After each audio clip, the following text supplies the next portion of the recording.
Bismillahirrahmanirrahim. Assalamualaikum warahmatullahi wabarakatuh.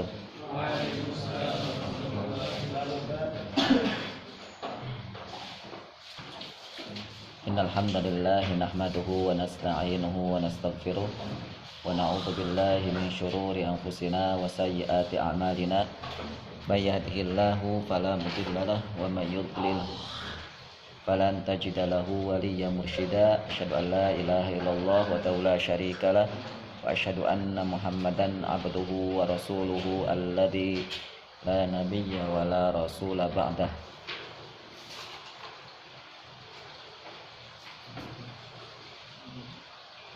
Wa yaqulullahu ta'ala fi kitabihil karim, a'udzu billahi minasyaitonir rajim. Bismillahirrahmanirrahim.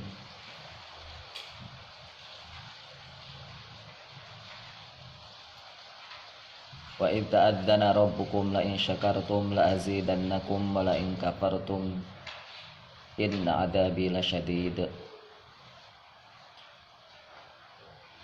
Alhamdulillah, puji dan syukur kita panjatkan, kita ucapkan selalu senantiasa kepada Rabb kita, kepada pencipta kita, kepada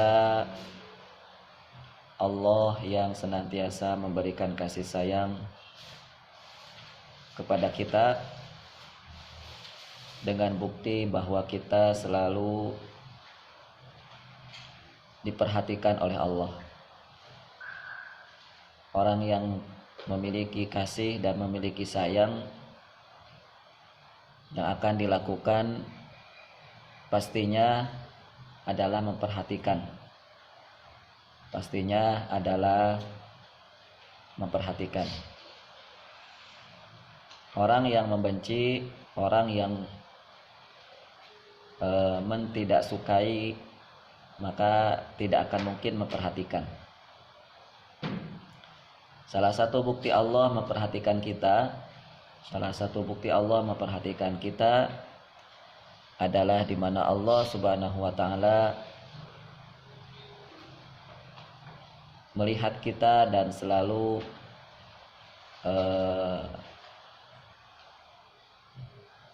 mengetahui apa yang kita lakukan. Salah satu bukti Allah memperhatikan kita adalah Allah memberikan kita segala kebutuhan kita. Allah selalu memberikan kebutuhan kita walaupun kita tidak suka.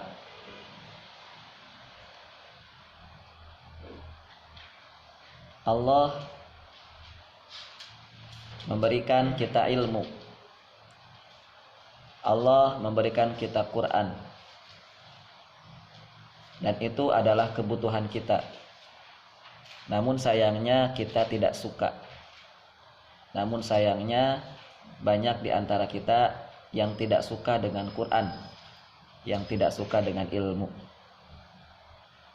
Lebih menyukai tidur lelap, lebih menyukai gadget dan berbagai hal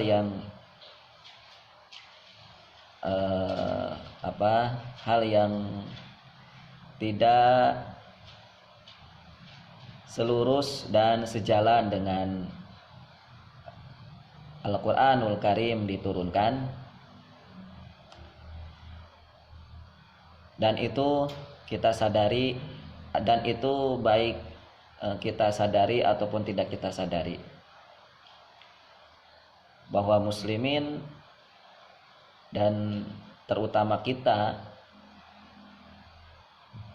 masih belum menyukai dengan sepenuhnya menyukai Quran, mencintai Quran, menyukai ilmu dan mencintai ilmu. Bagaimana sih buktinya kalau kita menyukai seseorang? Bagaimana sih buktinya kalau kita menyukai sesuatu? Bagaimana sih kalau kita menyukai, buktinya kita menyukai makanan?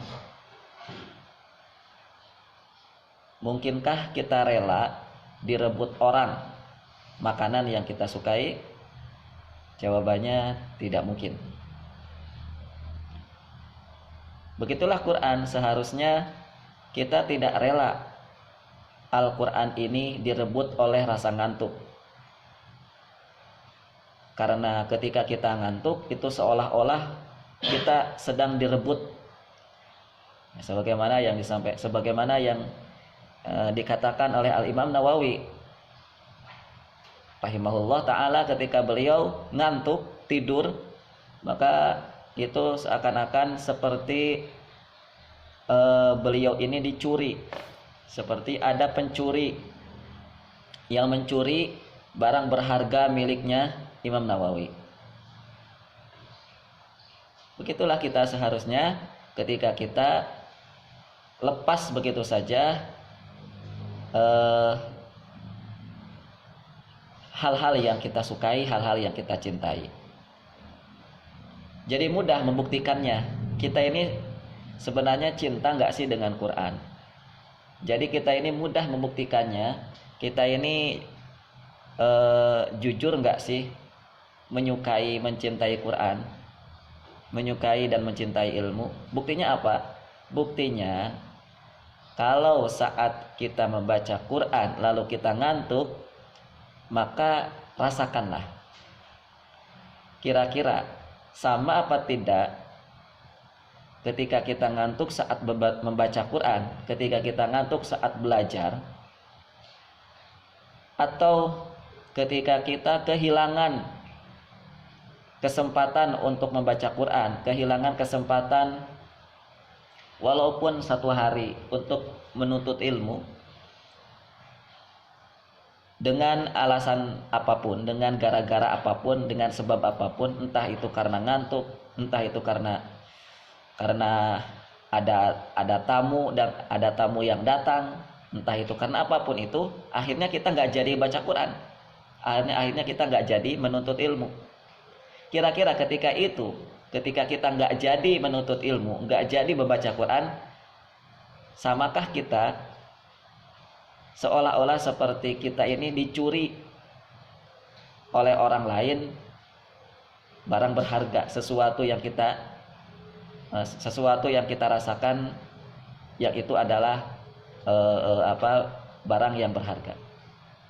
Kalau kita menganggapnya masih biasa saja, ya lah besok juga bisa baca Quran kok, nanti juga bisa bisa belajar kok.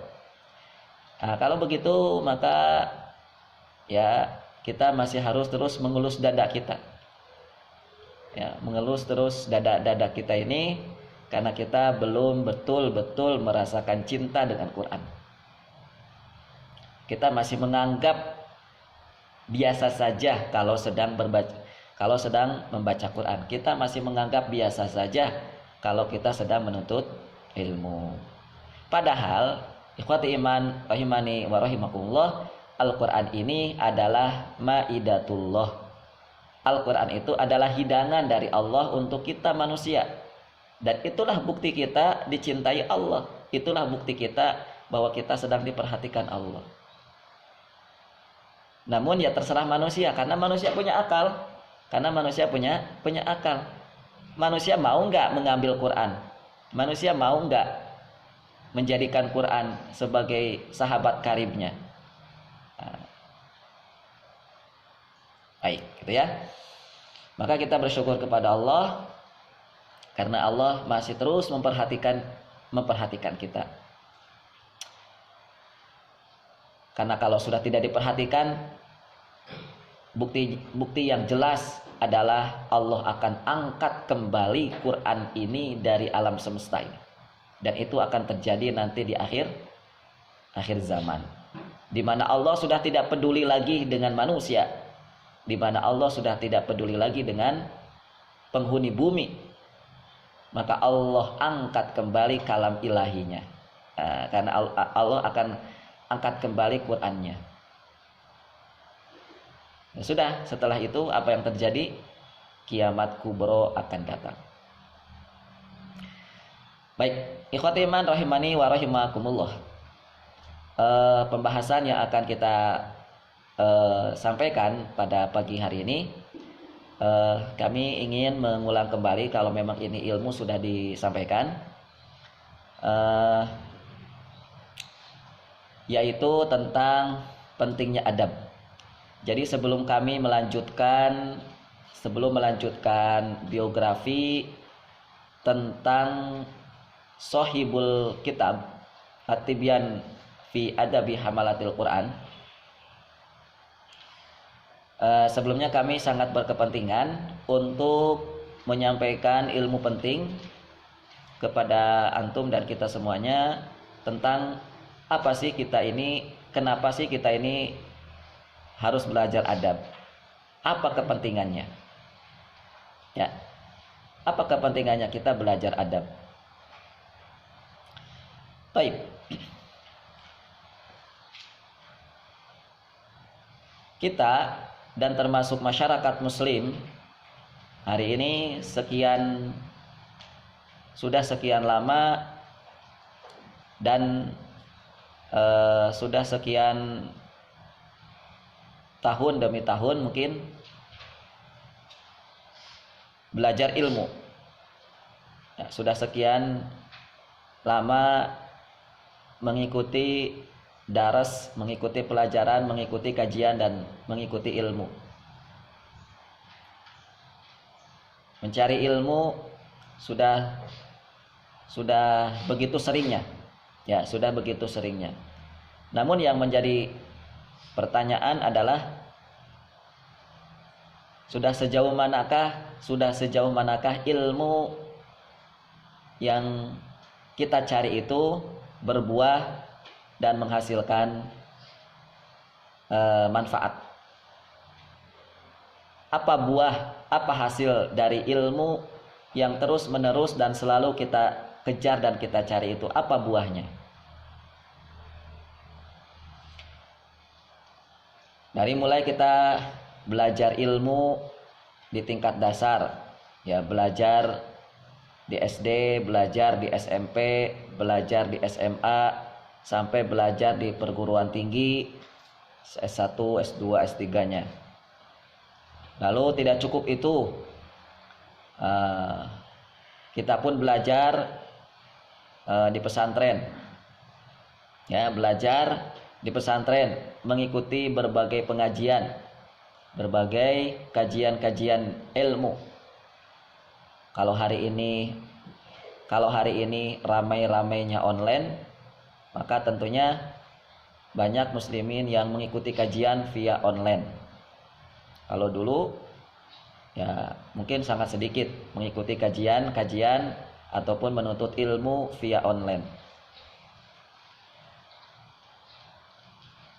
Nah, dari ilmu-ilmu tadi yang kita cari itu, dari SD sampai ke perguruan tinggi itu, dan belajar di pesantren dengan berbagai ilmu syariat dan agamanya, atau juga mengikuti halakoh-halakoh di luar, halakoh-halakoh yang lain, mengikuti kajian-kajian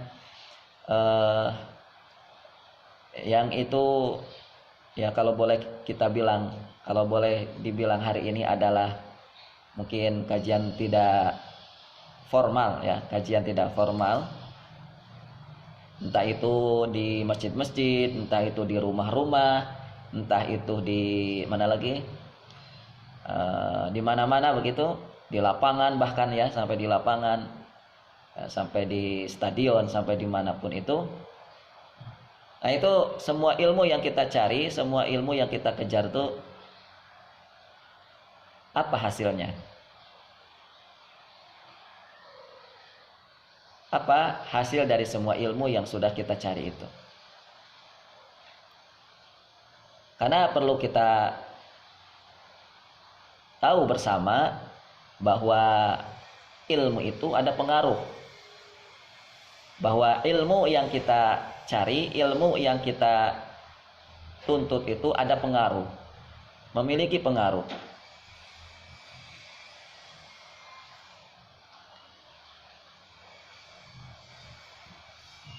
Salah satu yang ingin kami sampaikan di majelis kali ini adalah, di antaranya yang pertama, Pengaruh daripada ilmu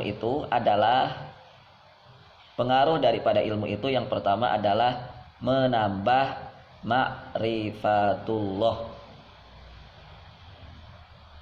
Menambah ma'rifatullah. Itu pengaruh daripada ilmu. Pengaruh daripada kita ini selalu dan sering menuntut ilmu itu adalah semakin kenal dengan Allah. Itu arti daripada ma'rifatullah. Semakin kenal dengan Allah. Semakin yakin kenal dengan Allah Subhanahu wa ta'ala. Itu pengaruh daripada ilmu yang pertama. Allah Subhanahu wa ta'ala berfirman di dalam ayatnya, kira-kira ini juz berapa? Fa'alam annahu la ilaha illallahu wastaghfir lidzambik. Juz berapa? Surat apa? 26. Surat apa?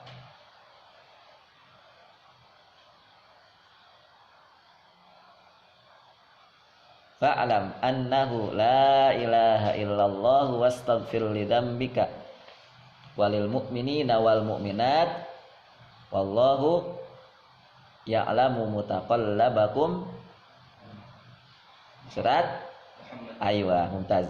Surat Muhammad. Tapi nggak tahu saya itu artinya nomornya atau ayatnya ayat berapa. Yang jelas datanya tidak saya tulis di sini. Surat Muhammad. Fa'lam, maka ketahuilah sesungguhnya Allah la ilaha, tidak ada ilah, tidak ada ilah illallah kecuali Allah. Wastaghfir lidzambik, dan memohon ampunlah kalian lidzambik untuk dosa-dosa kalian. Sudah, saya potong sampai situ. Fa'lam annahu la ilaha illallahu wastaghfir lidzambik. Fa'lam. Nah, di situ ada kata perintah yang dibentuk dari 3 huruf, ain, lam, mim. Ain, lam, mim dalam bahasa Arab ini adalah bentuk dasar dari kata ilmu. Ilmu.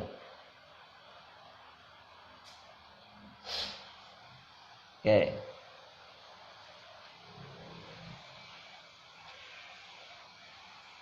Saya bacakan dulu tafsir-tafsirnya, bahwa para ulama mufassirin mengatakan bahwa ayat ini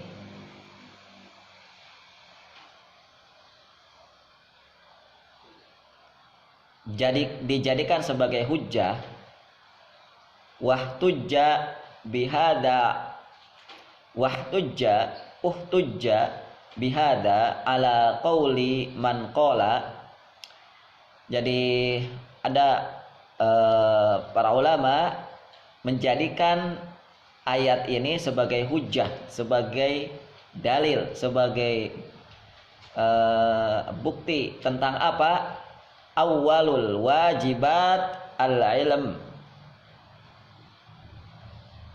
Yang pertama kali kewajiban adalah ilmu. Itu yang pertama.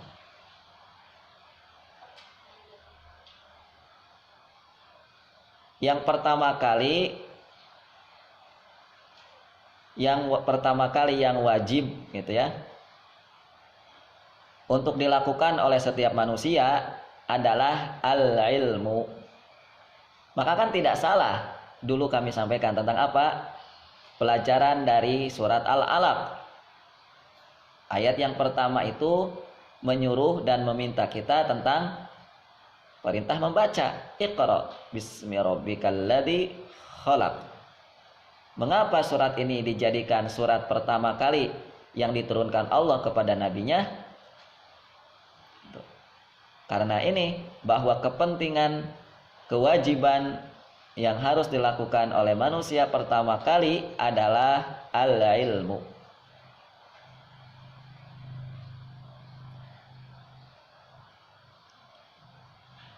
Wan nadhru qabla al-qawli wal iqrar. Memperhatikan dulu, ya sama, berilmu dulu sebelum berkata dan menetapkan.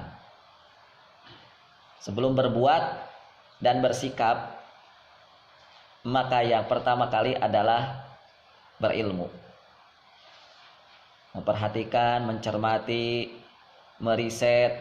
Nah itu sebelum kita berbuat, memutuskan sesuatu itu, lihat dulu, perhatikan dulu.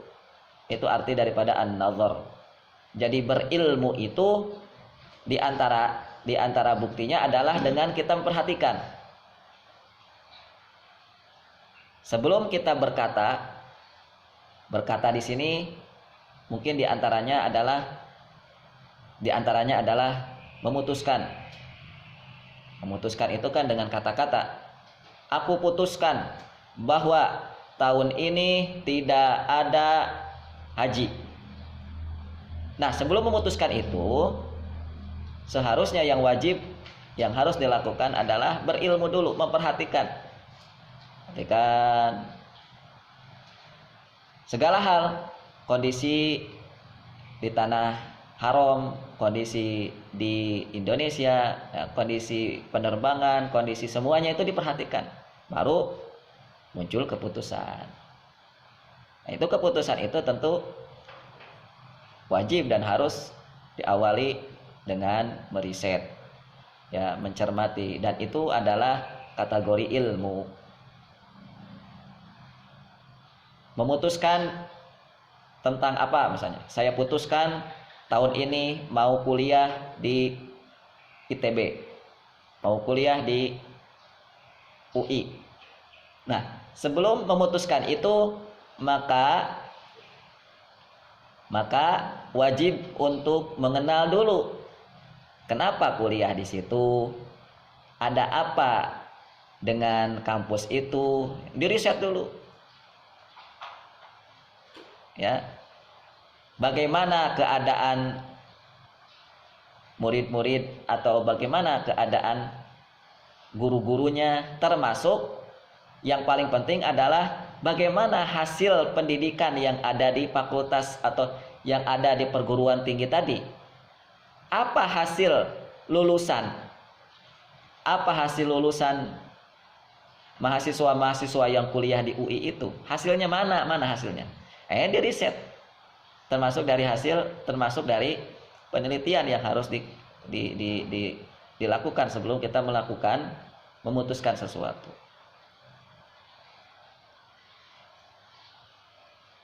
Itu yang pertama. Yang berikutnya pengertian atau tafsiran dari para ulama tentang ayat tadi. Ayat berapa tadi? Fa'alam tuh? 19. Adalah fathbut ala ma anta alaihi minal ilm.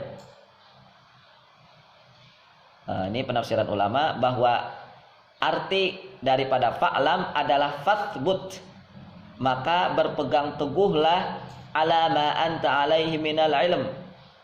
Berpegang teguhlah kalian kepada ilmu. Berpegang teguhlah Anda kepada ilmu. Pegang teguh itu ilmu. Uthbut. Kaqaulil qail li jalisi yuridul qiyam ijlis ay la takum. Sebagaimana ada seseorang yang berkata kepada seseorang yang mau berdiri, yuridul qiyam, maka dia berkata, ijlis, duduklah, la takum, jangan berdiri.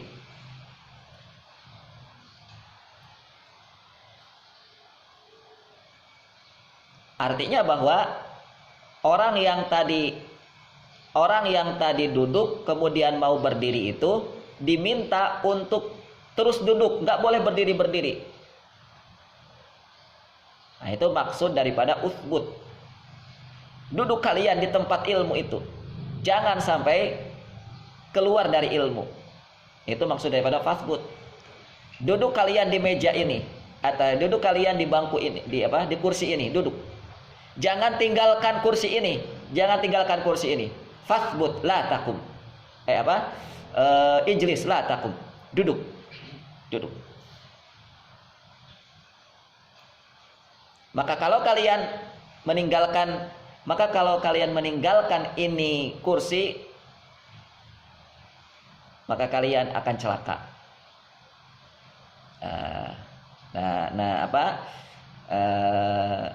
Duduknya di bangku itu, duduknya di kursi itu perumpamaan oleh para ulama tentang berpegang teguhnya kita terhadap ilmu.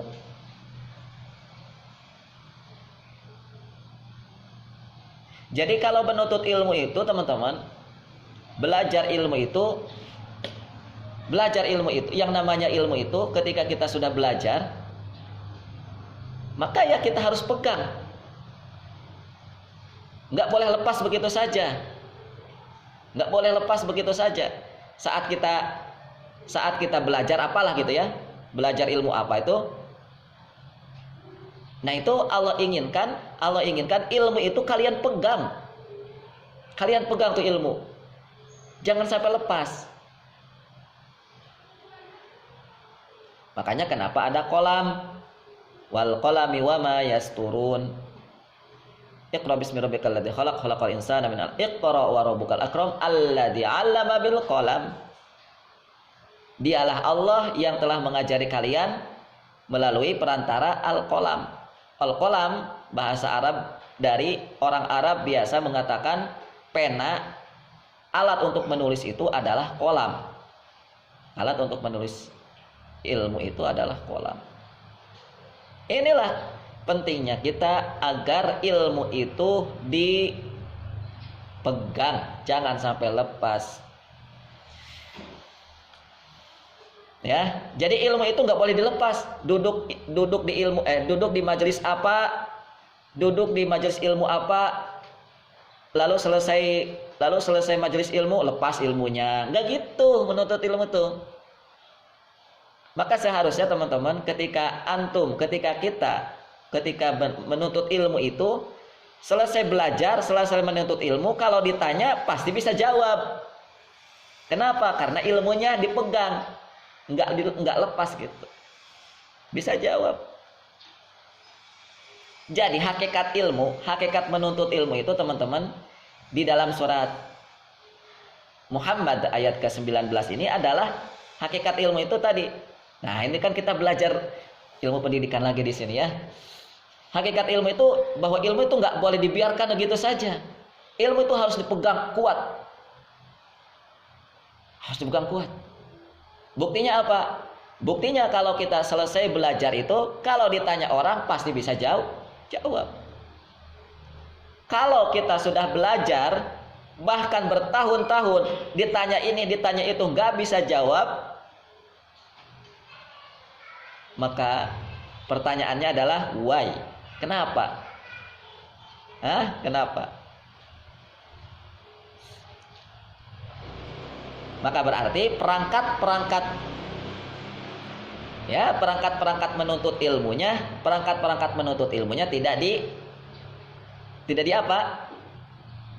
tidak digunakan. Perangkat menuntut ilmunya tidak dipakai. Nah, itu salah satu yang paling penting, perangkat menuntut ilmu agar ilmu itu kuat, menghafal itu perangkat menuntut ilmu, agar menuntut ilmu itu ada hasilnya gitu, agar ilmu yang kita cari itu selalu kita bawa kemanapun, walaupun ke kamar mandi. Ya, kita sudah bahas kemarin atau kapan lah itu saya lupa, tentang yang dimaksud dengan ilmu. Para ulama mengatakan yang dimaksud dengan ilmu itu adalah dimanapun kalian pergi, dimanapun kalian berada, ilmu itu selalu Ilmu itu selalu beriringan, selalu berada di dalam diri kalian, walaupun kalian sedang berada di kamar mandi. Nah itu caranya harus dipegang teguh, harus diuthbut, harus tertanam, harus sabit, harus sabit. Apalagi ilmu tentang Allah, la ilaha illallah. Bukankah kalam la ilaha illallah, ucapan la ilaha illallah itu adalah ucapan yang akan menyelamatkan kita di alam kubur nanti. Sebagaimana dalam surat Ibrahim gimana?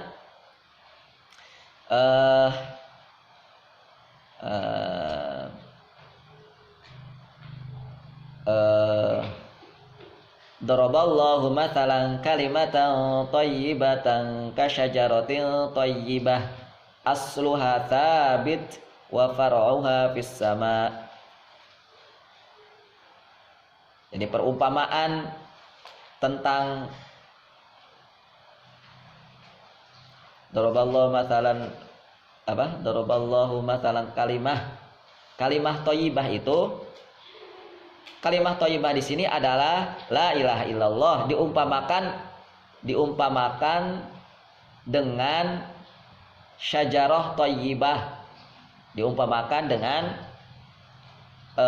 pohon yang baik, thayyib, pohon yang sangat bermanfaat, yang mana ditunjukkan dengan cirinya pohon yang thayyib itu adalah asluha tsabit. Jadi akarnya itu menancap dalam ke bumi, tsabit. Nah itu harusnya ilmu itu mengakar kuat di dalam dada kita, itu ilmu harusnya. Apalagi ilmu tentang Allah. Ya. Lalu berikutnya penafsiran perkataan ulama dari fa'lam annahu la ilaha illallah wastaghfir lidzambik adalah fadhkur annahu la ilaha illallah.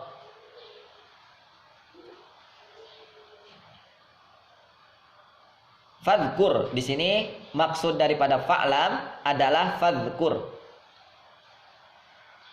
Fadhkur artinya maka sebutlah, maka berzikirlah. Udzkur maka ingatlah.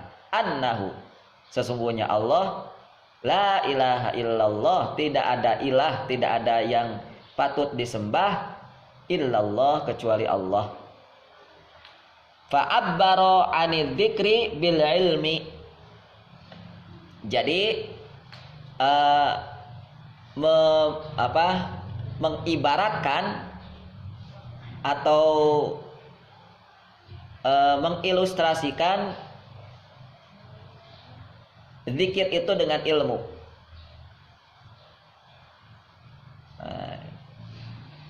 Jadi maksudnya adalah uzkur.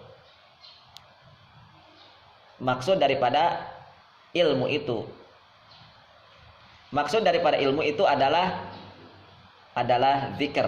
Nanti kita coba sampaikan apa itu zikir. Jadi ilmu itu sama dengan zikir. Ada apa dengan ilmu? Ada apa dengan ilmu? Kok para ulama menjelaskannya dengan kata zikir? Ada apa dengan ilmu? Teman-teman, di dalam bahasa Arab kata zikir itu setidaknya bermakna dua. Yang pertama adalah diingat, mengingat. Yang kedua adalah disebut-sebut. Itu diantara makna dari kata zikir. Wa dzakarallaha dzikran katsira. Itu menyebut-nyebut nama Allah dengan banyak.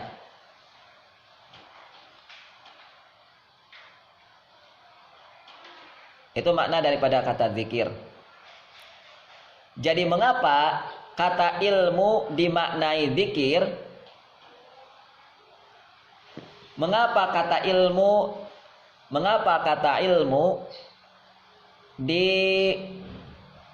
dimaknai dengan kata zikir? Yang mana kata zikir ini adalah satu mengingat, dua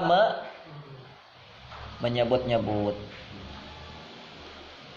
Maka di sini Allah ingin ngasih tahu kepada kita tentang ilmu, bahwa ilmu itu adalah apa yang diingat, apa yang disebut-sebut. Itu ilmu. Atau bahwa berilmu itu, mengilmui sesuatu itu harus bisa sampai bisa diingat. Belajar apa harus bisa sampai diingat. Diingat tahu? Maksudnya apa? Harus bisa sampai dihafal. Harus bisa ilmu itu bisa dihafal. Nggak mungkin kita bisa mengingat sesuatu kalau nggak dihafal.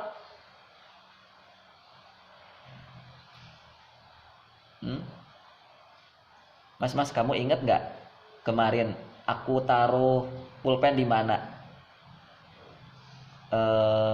Nggak tahu ya. Nggak hafal di mana apa namanya? Atau gini misalnya, Mas, kamu ingat nggak tadi malam waktu kita baca buku tentang tema misalnya apa, fikih gitu ya, makna daripada sholat itu apa? Kamu ingat nggak? Masih ingat nggak? Nggak ingat tuh. Nah, gimana bisa ingat tadi malam malah tidur? Nah,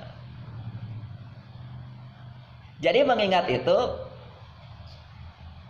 adalah apa yang diinginkan oleh Allah setelah kita berilmu, setelah kita belajar. Ya.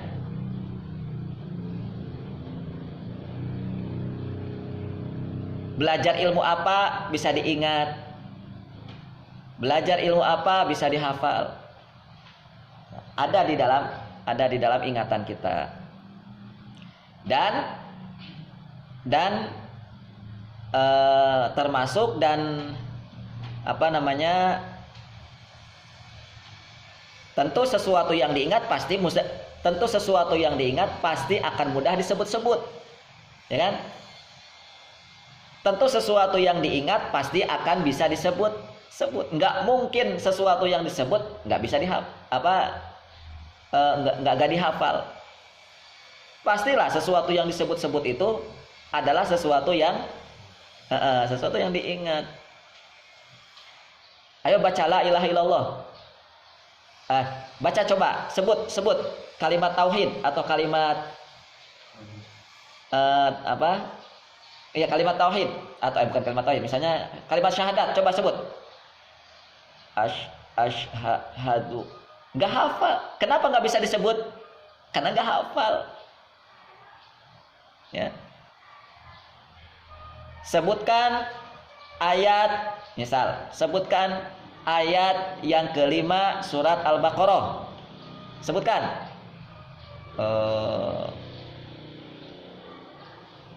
Dikasih waktu 5 menit nggak jawab. Dikasih waktu 10 menit nggak jawab. Kenapa nggak bisa jawab? Karena nggak hafal. Itu makna daripada ilmu. Ilmu itu adalah apa yang diingat, apa yang disebut. Jadi paham kenapa tahapan berilmu itu adalah menghafal? Nah, itu keinginan Allah itu dalam Quran disampaikan. Maka salah kaprah, maka salah tahapan ketika belajar tanpa menghafal. Maka salah hasil, akan salah hasil ketika belajar tanpa mau menghafal. Tanpa mau menghafal. Akan bermasalah dalam ilmunya kalau apa? Tidak mentahapi menghafal. Akan bermasalah. Fal amar, berikutnya kalimat dari para ulama bahwa perintah di dalam kalimat fa'lam kinayatun ala talabil ilm, bahwa kalimat perintah fa'lam ini adalah kinayah, sebutan atau julukan untuk apa? Menuntut ilmu, thalabul ilm. Itu. Jadi kita tidak akan bisa mengatakan, memahami dengan benar la ilaha illallah kalau tidak menuntut ilmu. Itu. Jadi perintah fa'lam di sini adalah perintah untuk belajar. Perintah untuk belajar. Kata fa'lam itu.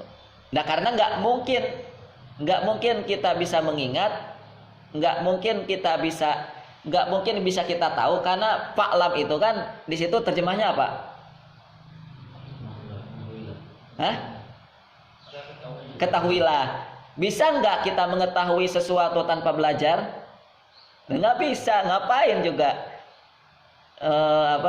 mengatakan sesuatu tapi kita nggak belajar. Yang namanya kita bisa mengatakan sesuatu itu, mengetahui sesuatu itu karena kita belajar. Ya, jadi fa'lam di sini menjadi dalil tentang perintah untuk belajar, perintah untuk menuntut ilmu. Berikutnya, apa faidah? Apa pelajaran? Kata fa'lam disandingkan dengan kalimat tahlil la ilaha illallah. Pelajarannya apa? Pelajarannya di sini adalah ilmu yang kita pelajari itu, kalau caranya benar, maka ilmu akan semakin mengantarkan kita kepada ma'rifatullah. Mengapa? Karena kata ilmu, karena perintah untuk berilmu, perintah untuk belajar, Allah pakai untuk perintah menyebut kalimat tauhid. Tadi kan ulama ada yang mengatakan bahwa maksud daripada fa'lam itu adalah udzkur, sebutlah Allah, sebutlah la ilaha illallah, sebut. Lalu ada ulama yang menjelaskan enggak mungkin bisa menyebut la ilaha illallah tanpa belajar, ya, tanpa berilmu.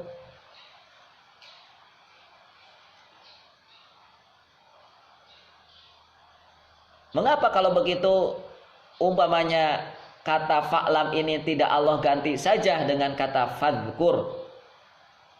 Fadhkur la ilaha illallah wastaghfir lidzambik. Atau tidak Allah sebut dengan kalimat fakul hasbiyallah. Misalkan kan ada ya dalam kalimat atau dalam ayat yang lain, fakul hasbiyallah, kul bifadlillah, atau kul apalah. Kenapa ketika pembahasannya tentang la ilaha illallah, perintah tentang menyebut la ilaha illallah itu Allah pakai dengan menggunakan ilmu, fa'lam, bukan dengan fakul. Fakul tahu artinya katakanlah. Fadhkur artinya apa tadi? Sebutlah. Kenapa Allah pakai dengan fa'lam? Untuk menyuruh manusia, menyuruh kita agar la ilaha illallah, ya. Nah, ini menjadi pelajaran bahwa seharusnya ilmu itu mengantarkan kita kepada ma'rifatullah. La ilaha illallah, tidak ada ilah selain Allah. Belajar ilmu apa? La ilaha illallah. Belajar ilmu apa? La ilaha illallah. Itu harus bisa sampai ketemu la ilaha illallah, belajar ilmu itu. Belajar ilmu bintang, la ilaha illallah. Ketemu, oh ada Allah. Belajar ilmu sains apa? Ketemu, oh ada Allah. Ya.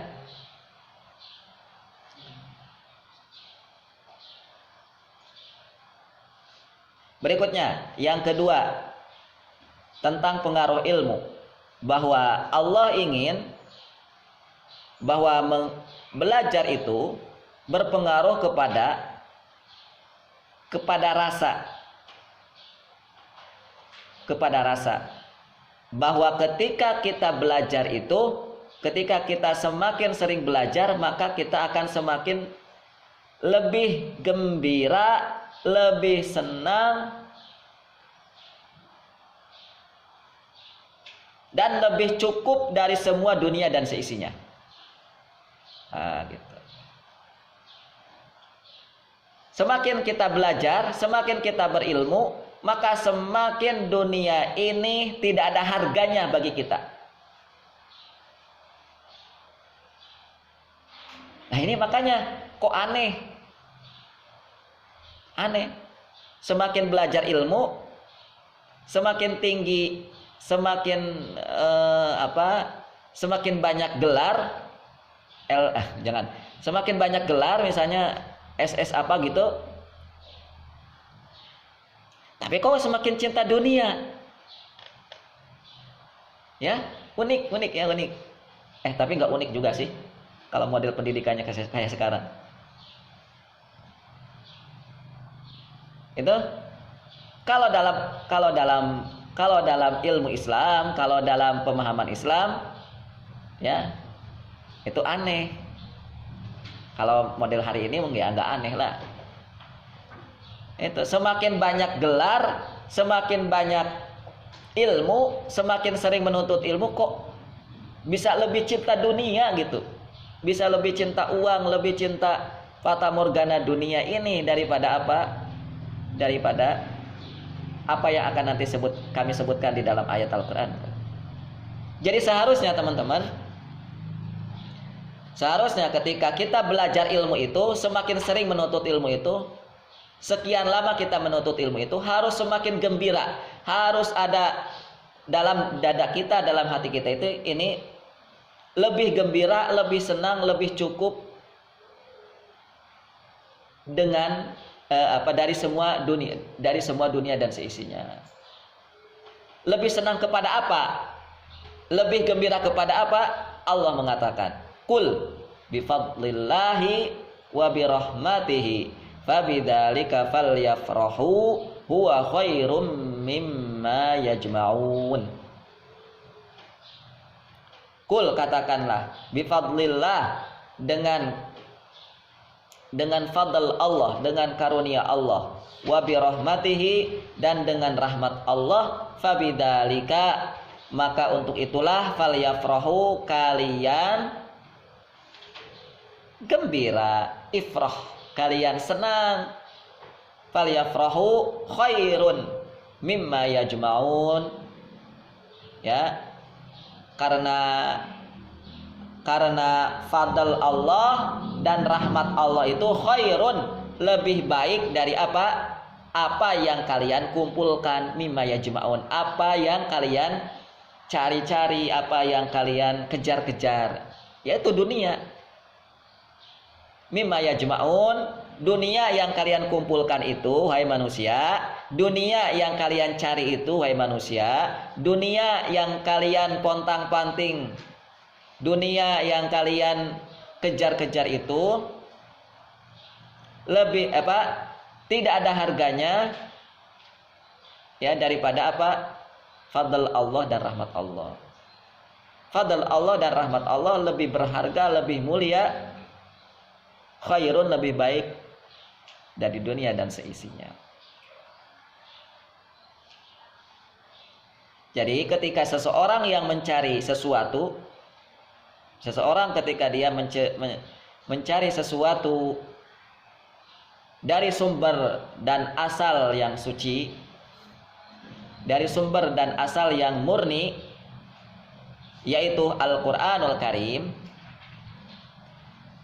karena maksud daripada fadl Allah itu adalah Al-Quran, keutamaan Allah itu adalah Al-Quran, dan rahmat Allah itu adalah Ahlul Quran, sebagaimana yang disampaikan oleh salah seorang sahabat menafsirkan. Antum bisa ketemu nanti di dalam tafsir Ibnu Katsir, ya.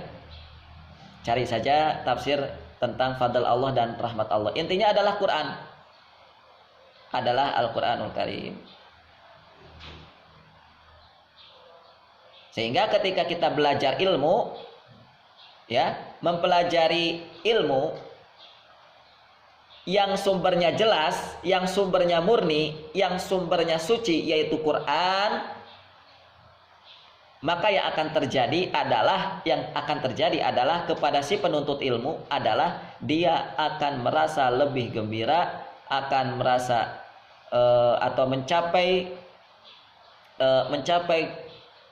kesenangannya, kegembiraannya, kegembiraan hatinya yang itu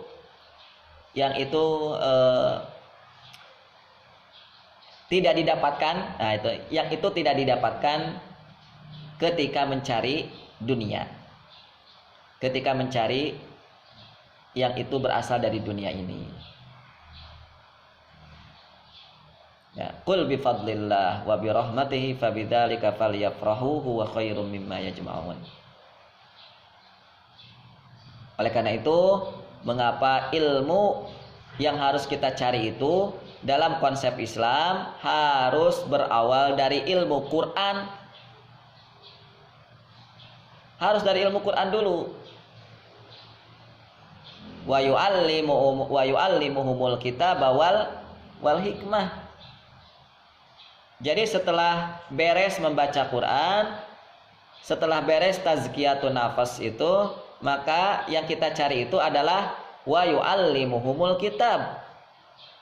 Berilmu Alkitab, mempelajari Alkitab, belajar Alkitab.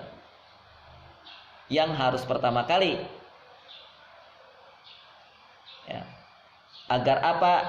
Ayat ini ada dalam diri kita. Ya, ayat qul bi fadlillah wa bi rahmatihi fabidzalika falyafrah itu bisa kita dapatkan. Makanya lihat para ulama saking cintanya ilmu, lihat. Ya. Saking cintanya ilmu luar biasa. Mereka ini sampai rela tidak menikah gitu. Sampai rela matanya buta. Kenapa matanya buta? Nah, dulu nggak ada lampu. Itu kan sangat mempengaruhi. Kalau kita selalu tiap malam membaca buku, membaca ilmu tanpa penerangan yang jelas, itu hati-hati. Mata kita bisa jadi min itu. Banyak terjadi itu teman-teman saya itu matanya pakai kacamata itu lantaran diantaranya adalah membaca ilmu, membaca buku itu saat cahaya kurang, ya, cahayanya kurang. Nah, dulu gimana? Pakai lilin yang ya sederhana gitu bacaannya, atau sebab-sebab yang lain. Itu saking cintanya para ulama terhadap ilmu. Maka kita gimana ya meneladani ulama? Ya jangan sampai buta lah, mudah-mudahan ya. Paling tidak ketika kita mencari ilmu itu kita buktikan dengan apa? Paling tidak ini aku cinta ilmu. Terbukti apa? Terbukti suara saya serak ya. Terbukti suara saya serak karena saya selalu menghafal ilmu, yaitu menghafal Quran. Itu cinta ilmu itu. Sampai suaranya serak. Jadi harus ada bukti itu pengorbanannya.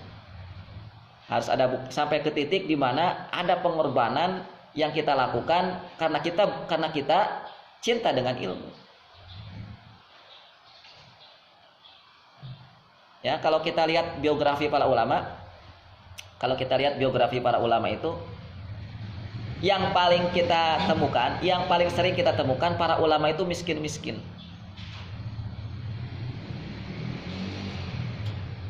Ya, begitu. Walaupun ada yang kaya raya. Yang kita temukan saat kita lihat para ulama itu sedang menuntut ilmu, mereka kesulitannya luar biasa. Lah lihat para sahabat Rasul Muhammad SAW ketika menuntut ilmu itu kan sampai berlapar-lapar. Abu Hurairah, yang paling terkenal kan Abu Hurairah, menuntut ilmu sampai berlapar-lapar, sampai pingsan-pingsan. Itu pengorbanan mereka dalam menuntut ilmu, pengorbanan mereka dalam belajar itu. Apa yang sudah kita korbankan sekarang dalam menuntut ilmu?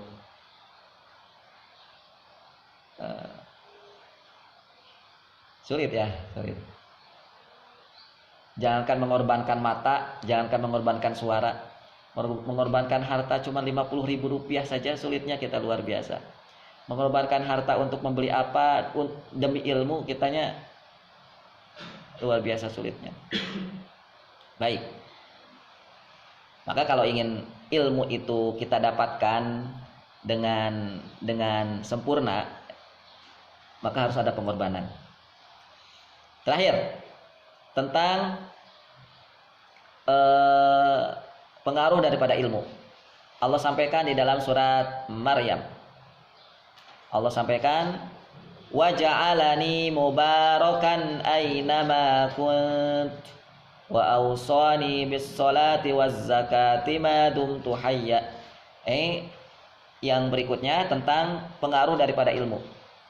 Wa ja'alani, dan telah menjadikan untukku mubarakan sebagai pembawa berkah. Aynama kuntu, dimanapun aku berada. Ini adalah ucapannya Nabiullah Isa alaihissalam. Nabiullah Isa alaihissalam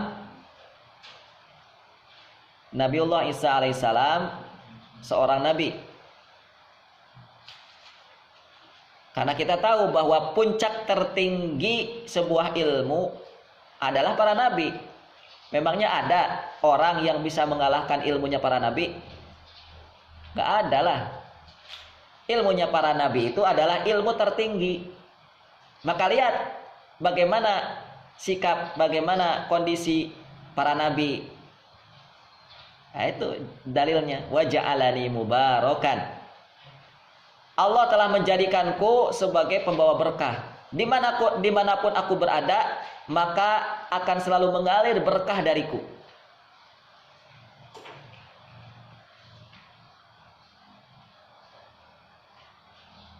Al-Imam Ibnu Qayyim Al-Jauziyah mengatakan bahwa sifat penuntut ilmu itu dimanapun mereka berada, maka mereka akan memberikan keberkahan kepada orang-orang yang ada di sekitarnya. Jadi itu sampai harus begitu ya. Ya, sampai harus membawa berkah, mubarak. Nah, gimana bisa membawa berkah? Ilmu Qur'annya jadi ilmu Qur'annya sih tidak diutamakan. Mubarak.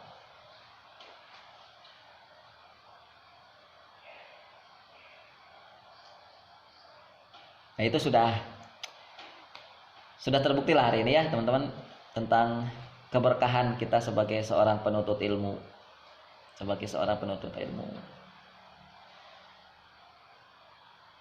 Maka ya, kebaikan dan keberkahan di negeri kita ini sebenarnya juga andil bahkan terbesar adalah dari mereka-mereka masyarakat rakyat yang diajari ilmu, ya, yang diajari ilmu. Kalau kita membaca kondisi negeri ini jauh dari kebaikan, kalau kita membaca kondisi negeri ini jauh dari keberkahan, maka yang harus diperhatikan adalah tentang pendidikan rakyatnya. Mengapa kok negeri ini jauh dari keberkahan? Mengapa kok negeri ini jauh dari kebaikan? Nggak baik-baik kok negeri ini itu. Kenapa? Yang harus pertama kali di cross check adalah kenapa? Ada apa dengan rakyatnya? Ada apa dengan masyarakatnya? Ada apa dengan penghuni negeri ini? Ya. Kenapa negeri ini semakin tahun kok semakin banyak utangnya, semakin tahun kok semakin banyak bala bencananya. Oke. Nah, ini adalah andil daripada andilnya daripada kesalahan dalam pendidikannya. Karena seharusnya konsep Qur'ani, kalau orang itu semakin berpendidikan, ya, hari ini kan bukti orang berpendidikan itu dengan apa buktinya? Ada gelar. Dibuktikan dengan gelar. Tanda orang berpendidikan itu diantaranya ada SS-an itu. Dalam Islam tuh bukan itu. Gelar sesungguhnya ketika orang itu penuntut ilmu sejati, gelarnya adalah sudahkah penuntut ilmu ini memberkahi masyarakatnya, memberkahi keluarganya, memberkahi masyarakatnya, memberkahi negerinya.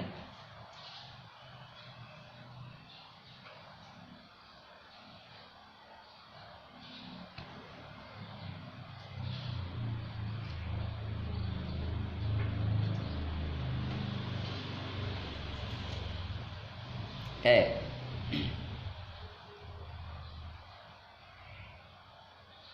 Untuk itulah saya ulangi lagi beberapa pembahasan yang sering kemarin kita sampaikan, bahwa menuntut ilmu itu teman-teman di dalam Islam tidak sesederhana yang kita bayangkan hari ini.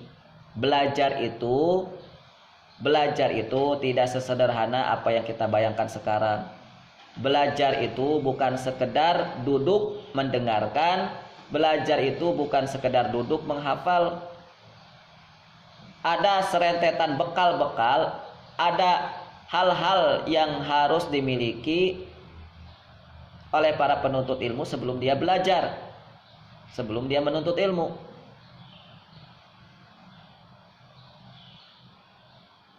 Ya.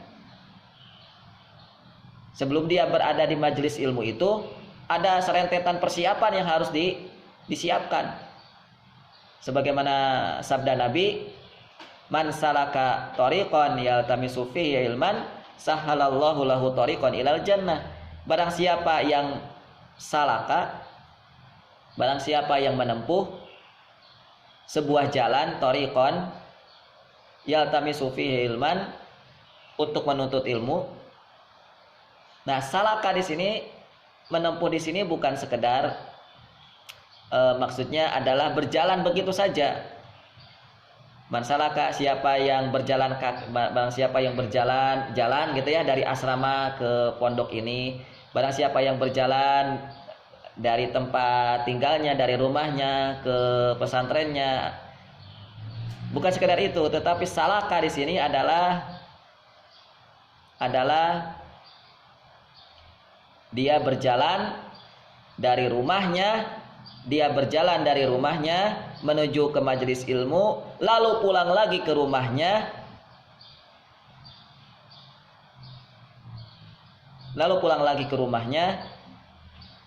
sambil dia memiliki perangkat-perangkat, sambil dia ini memiliki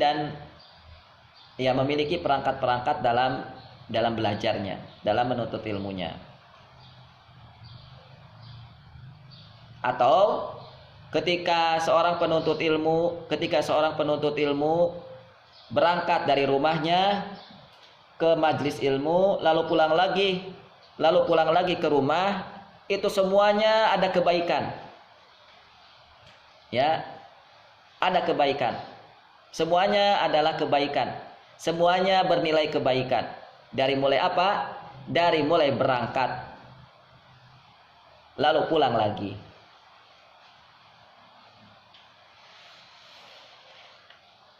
Itu kalau dalam Islam. Jadi menuntut ilmu itu bukan sekedar duduk, tidak memperhatikan saat-saat dia berangkat dari rumah, saat-saat dia berangkat dari tempat tinggal untuk menuntut ilmu. Itu orang hari ini kan gak begitu diperhatikan kan.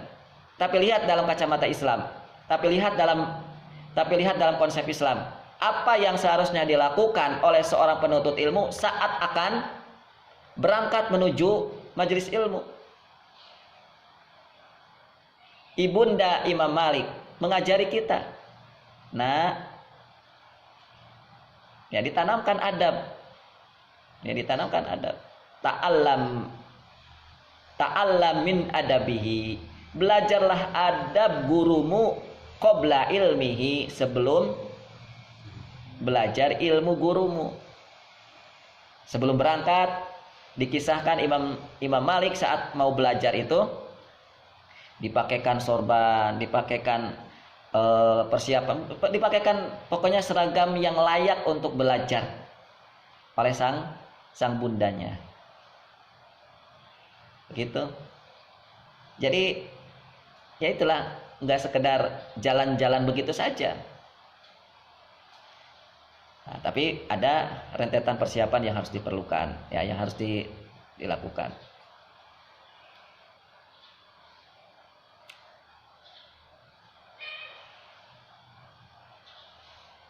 Dan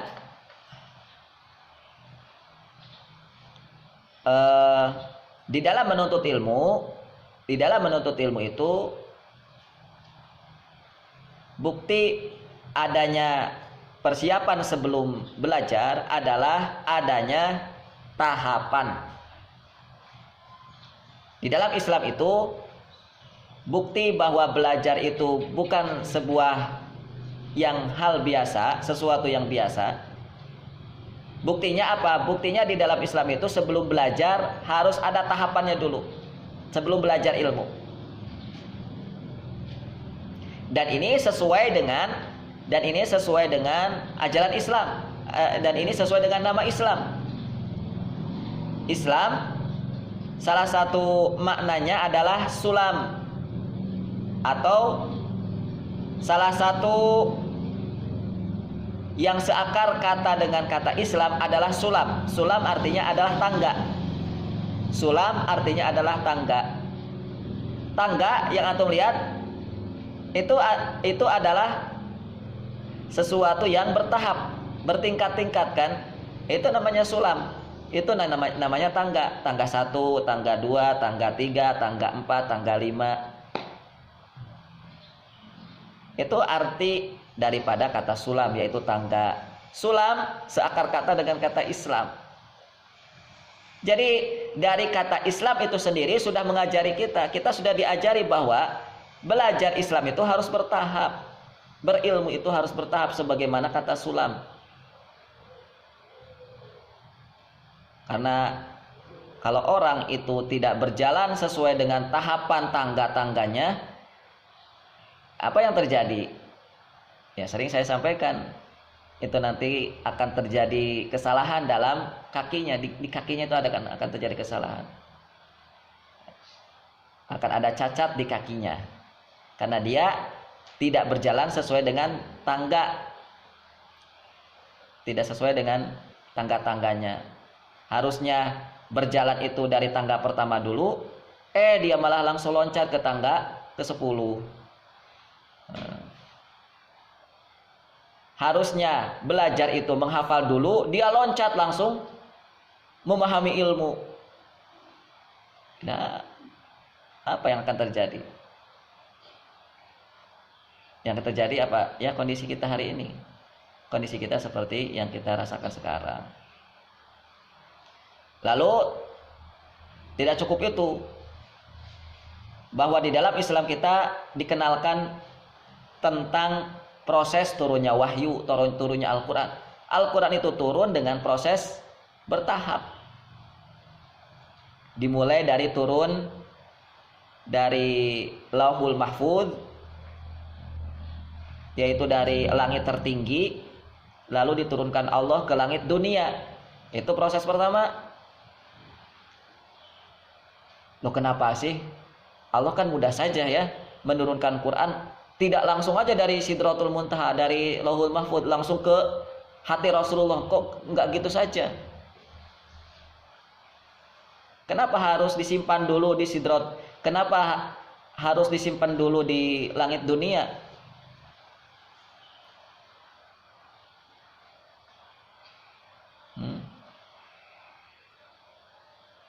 Lalu tidak cukup itu, turunnya pun dari langit dunia menuju hati Nabi itu juga bertahap kan. Kita kenal adanya tahapan Makkiyah dan Madaniyah. turunnya pun tidak seperti apa yang kita baca sekarang. Turunnya kenapa surat Al-Alaq dulu? Turunnya kok kenapa enggak surat Al-Fatihah dulu? Kenapa kok enggak surat Al-Maidah dulu? Kenapa kok turun yang pertama kali enggak surat An-Nasr dulu? Ataupun kenapa sih kok surat yang pertama kali Allah turunkan tidak surat Al-Ikhlas? Yaitu surat tentang keikhlasan. Ya, tentang ibadah, tentang sesembahan qul huwallahu ahad. Padahal yang paling cocok gitu, yang paling cocok ayat yang pertama kali turun saat itu adalah tentang penyakit yang menjangkit umat manusia hari itu, yaitu tidak kenal dengan Allah.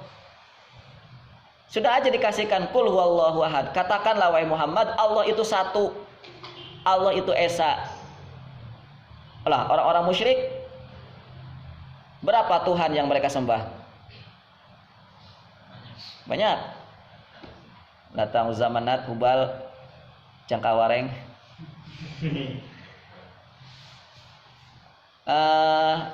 Di kisahnya di dalam Kubah di dalam Ka'bah itu ada terpasang 300-an lebih patung.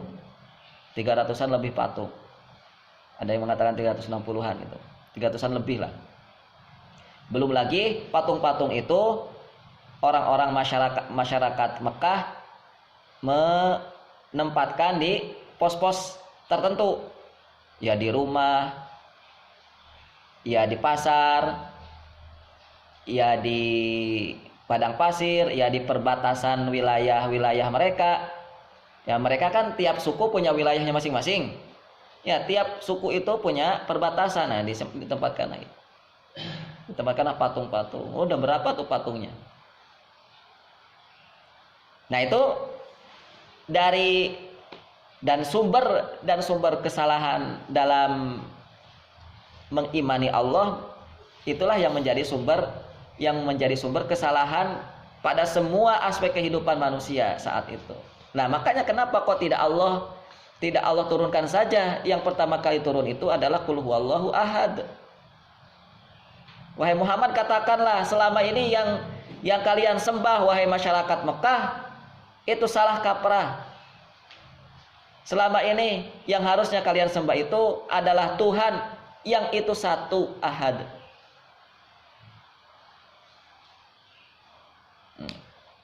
Baik. Wallahu ta'ala bishawab. Lalu banyak syariat-syariat yang turun pun juga bertahap. Syariat sholat bertahap, syariat puasa bertahap, syariat apalagi yang bertahap, larangan khamar bertahap, syariat perang bertahap, semuanya hampir syariat itu bertahap. Ya. Nah, itu tahapan-tahapan itu menjadi pelajaran untuk kita bahwa sesungguhnya yang Allah inginkan dalam belajar pun juga adalah adanya tahapan. Wallahu ta'ala bishawab. Mohon maaf sudah jam 9:15. Insyaallah kita lanjutkan pekan yang akan datang. Dan ini baru kita bahas, belum masuk ke pentingnya adab ya. Kita hanya ingin mengawali dulu tentang apa yang seharusnya kita pahami tentang pendidikan atau tentang ilmu. Wallahu ta'ala bishawab. Untuk selanjutnya kami persilahkan kepada pembaca Quran untuk membacakan Al-Quran di majelis tasmi. Wallahu ta'ala bishawab. Fadhal.